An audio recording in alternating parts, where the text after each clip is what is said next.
વાત રાજકોટની ત્રંબામાં યુવકની હત્યા કેસને લઈને મોટો ખુલાસો।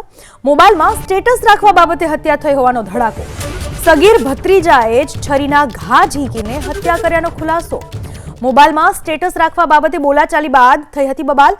આજીડેમ પોલીસે સગીર વિરુદ્ધ ફરિયાદ નોંધી 32 વર્ષીય ભરત મુછડિયા નામના વ્યક્તિની હત્યા થઈ। ગઈકાલે આજીડેમ પોલીસ સ્ટેશન વિસ્તારના વડાળી ગામે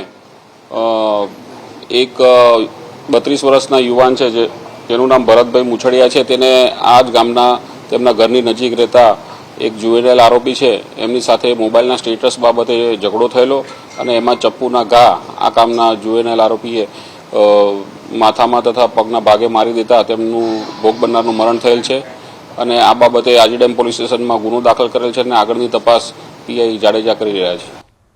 ભાવનગરની મેડિકલ કોલેજમાં રેગિંગનો કેસ। કોર્ટે 8 આરોપીઓના જામીન મંજૂર કર્યા। તમામના પાસપોર્ટ જમા કરાવવાનો આદેશ। તપાસમાં પૂરતો સહકાર આપવા સહિતની શરતોનું પાલન કરવામાં આવશે। ભાવનગરની મેડિકલ કોલેજમાં રેગિંગ કેસમાં કોર્ટે 8 આરોપીઓના જામીન મંજૂર કર્યા છે, પરંતુ આ તમામના પાસપોર્ટ જમા કરાવવાનો આદેશ આપી દેવામાં આવ્યો છે કે જેથી કરીને તેઓ ભારત છોડીને બહાર ન જાય। ભાવનગરની મેડિકલ કોલેજમાં આખી રેગિંગની ઘટના બનવા પામી હતી, જેમણે સમગ્ર ગુજરાતમાં તરખાટ મચાવ્યો હતો।